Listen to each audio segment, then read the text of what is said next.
শুধুমাত্র একটা নির্বাচনী কর্মী সভা, লালে লাল লাল ঝান্ডাকে সরাবার তাড়াবার হিম্মত কারুর নেই। 19, 21, 24 সব ভোটে সিপিএম সরিয়ে তোমাদের ভোট দেওয়ায় ভোট কেটে তোমরা তৃণমূলকে জিতিয়ে দিলে। 26-এ যদি বিজেপি হেরে যায়, না যদি জেতে, মানুষকে বলবে অনেক হয়েছে, আর না মানে মানে তোমরা কেটে পড়ো। তৃণমূলের যোগ ঠেকাবার ক্ষমতা তোমার নেই। তোমরা 19-এ পারলে না, ভোট নিয়ে চলে গেলে, সিপিএমকে হারিয়ে তৃণমূলকে জেতালে। 21-এ ভোট নিয়ে চলে গেলে, নিজেরা সিপিএমকে হারিয়ে তৃণমূলকে জেতালে। তোমরা 24-এ তৃণমূলকে জেতালে সিপিএমকে হারিয়ে, কিন্তু সিপিএম এর যাই সাহস থাকুক তোমাদের সেটা নেই। তোমরা কোমরে দড়ি পরাতে পর্যন্ত পারোনি, তোমরা জেলের ঘানি পর্যন্ত খাটাতে পারোনি। কোটি কোটি টাকা একেবারে ঘরের খাটের তলায়, তারপরেও তৃণমূলের নেতা চোখের সামনে দেখতে পাচ্ছি। আর আপনার জেলায় যা চলছে সেটা আপনি সব জানেন। আজকে তৃণমূল, কালকের বিজেপি। সবচাইতে বড় উদাহরণ এই জেলায় শুভেন্দু অধিকারী আর মমতা ব্যানার্জি একসাথে বলেছিল লাল ঝান্ডা যেন কোথাও দেখা না যায়। তখন দুজনেই তৃণমূল। আজকে একজন তৃণমূল আর একজন বিজেপি। এসে দেখে যাও, সাগরবাড়ের শুধুমাত্র একটা নির্বাচনী কর্মী সভা, লালে লাল লাল ঝান্ডাকে সরাবার তাড়াবার হিম্মত কারুর নেই। হিটলার পারেনি, মুসলিনি পারেনি। তুমি কে ভাই? হরিদাস পাল, মমতা ব্যানার্জি আর শুভেন্দু অধিকারী। তোমাদের কথায় কিছু হবে না।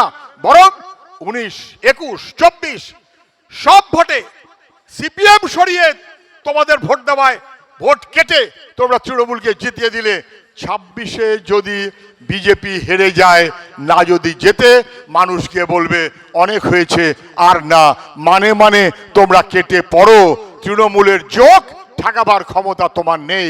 তৃণমূলের জোকের মুখে নুন, সিপিআইএম এর লাল ঝান্ডা, ওই ঝান্ডাটাই ফেরত আনতে হবে। এই নিশ্চিত, এই নির্দিষ্ট মনোভাব নিয়ে আমাদের এখানকার মানুষ চলেন এবং চলছেন। ফলে এই দুটো দল যে দলই উঠে যাক, পশ্চিমবাংলার রাজনীতি আবার বামপন্থার, আবার লাল ঝান্ডার, এটা নিয়ে আমাদের কারুর কোনো সন্দেহ নেই। সেই কারণে এই লড়াইটা ইব্রাহিম অত্যন্ত ভালো ছেলে। আমি আপনাদের কি বলবো, আপনারা এলাকায় চিনেছেন। নিরঞ্জন বলছিল কোভিডের সময় কিভাবে কাজ করেছে, কোন ক্লাব, কোন পাড়া, কার কি সুবিধে, কার কি অসুবিধে। আমরা একবার বলছিলাম ইব্রাহিম অন্য কোনো আসনে দাঁড়াবে নাকি। ইব্রাহিম রেগে গেল, না, কোলাঘাট আমার নিজের মাটি, কোলাঘাটের মানুষ আমাকে জিতিয়েছে, কোলাঘাটের সঙ্গে আমার রোজ সম্পর্ক, আমি কোলাঘাটেই দাঁড়াবো। কোলাঘাটের মানুষকে আমি বিশ্বাস করি। আমরা যে কথা দেব, কোলাঘাটকে বিশ্বাস করো, কোলাঘাট বেইমানি করবে না। 16 সালে জিতিয়েছে, 21-এ জেতাতে পারেনি, শোধ তুলবে 26-এর এই নির্বাচনে আমাদের কোলাঘাটে ইব্রাহিমকে, মানে পাঁশকুড়া পূর্বে ইব্রাহিমকে জেতাবার মধ্য দিয়ে। আমি তখন বামফ্রন্টের দলনেতা, বিধানসভার মধ্যে এমএলএদের ও এমএলএ। বিশ্বাস করুন, যে কোনো প্রসঙ্গে কোনো একটা তর্ক করতে হবে, কোনো একটা লড়াই করতে হবে কোনো একটা মন্ত্রীর সঙ্গে, যে 2-3 জনের নাম আমরা প্রথম ভাবতাম, তার মধ্যে কম বয়সের বাচ্চা ছেলেটা ইব্রাহিমও আছে। লড়াইতে কোনোদিন তৃণমূলকে 1 ইঞ্চি জায়গা ছেড়ে দেয়নি। লড়াইতে বিধানসভার মধ্যে কোনোদিন বিজেপিকে 1 ইঞ্চি জায়গা ছেড়ে দেয়নি। কোলাঘাট, পাঁশকুড়া পূর্বের কি প্রয়োজন, মেদিনীপুর জেলার কি প্রয়োজন, বিজেপির তৃণমূলের এমএলএরা কখনো সেসব বলেনি। সেই কথা সোচ্চারে লিখিতভাবে একবার না বারে বারে বিধানসভায় আওয়াজ তুলেছে ইব্রাহিমরা। এই ইব্রাহিমরাই আমাদের ভবিষ্যতের জন্য জরুরি।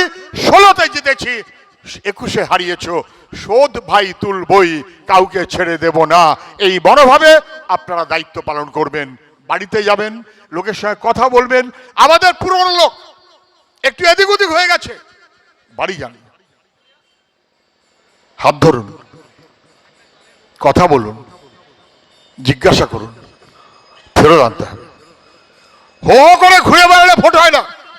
প্রত্যেকটি মানুষ, বাগানের ফুল, ফুল চাষের এলাকা, বাগানের ফুল যখন এটা ওটা করে তৈরি হয়ে যায়, প্রত্যেকটা প্রত্যেকটা ফুলের গোড়ায় হাত দিয়ে অথবা ব্লেড দিয়ে কেটে ঝুড়িতে ভরতে হয়। আমার নির্বাচনের ভোটার, তাদের প্রত্যেককে যত্ন করতে হবে, তাদের প্রত্যেকের সঙ্গে কথা বলতে হবে। বাবাকে বলে এসছি অতএব বাড়িটা ঠিক তা না।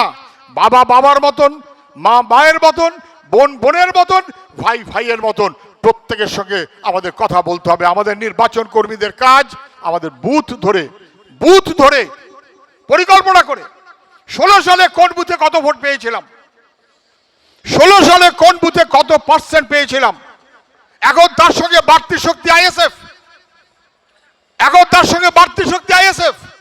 16 সালে যে বুথে যে ভোট পেয়েছিলাম সেই ভোট আমাকে পেতে হবে পার্সেন্টেজ শতকরা। এই দাবি যদি আমি করি, আমি কি অন্যায় দাবি করব?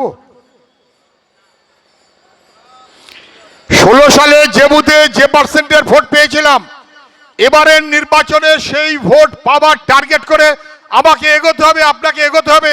দাবিটা কি অন্যায়, ভুল, হ্যাঁ কি না? 16 সালের ভোট দেখে নিন। 1, টার্গেট। 2, ভোটার লিস্টটা কি মুখস্থ করেছেন? কোন ভোটারটা আছে, কোন ভোটারটা নেই, কে বাড়িতে আছে, কে অন্য বাড়িতে আছে, কে একটু এদিক ওদিক হয়ে গেছে, কাকে ডাকাবো, কাকে ঠিক করব। যদি না করে থাকেন কাল থেকে শুরু করুন। 3, আমাদের বাড়ির কম বয়সের ছেলেরা নানান কষ্টে আছে, ওরা লেখাপড়া করেছে, সব শিক্ষা টিক্ষা করেছে, কিন্তু এদিক ওদিক ঘুরে বেড়াতে হচ্ছে। প্রত্যেকটি কম বয়সের ছেলেকে যত্ন করুন, কথা বলুন। মহিলারা সংখ্যায় অর্ধেক, তাদের বাদ দিয়ে কখনো ভোট হতে পারে না।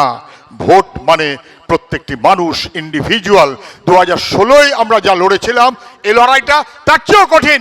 তখন তৃণমূলকে হারানো ছিল আমাদের কাজ, এখন তৃণমূল আর বিজেপি দুই একসাথে হারাবার ব্যবস্থা এই করার কোনো বিকল্প নেই। জোড়া খাসি একা একা এদিক ওদিক করে চলবেন না। আমাদের লড়াইয়ের মধ্য দিয়ে আরএসএস এর 2 জোড়া খাসি, তৃণমূল আর বিজেপি, 2কে সরাতে হবে, 2কে তাড়াতে হবে। দায়িত্বটা ইব্রাহিমের না, দায়িত্বটা নেতাদের না, দায়িত্বটা আমাদের সবার। সে লড়াই আমরা জিতবো। 16 পর 26-এ ইব্রাহিমকে পাঠাবো।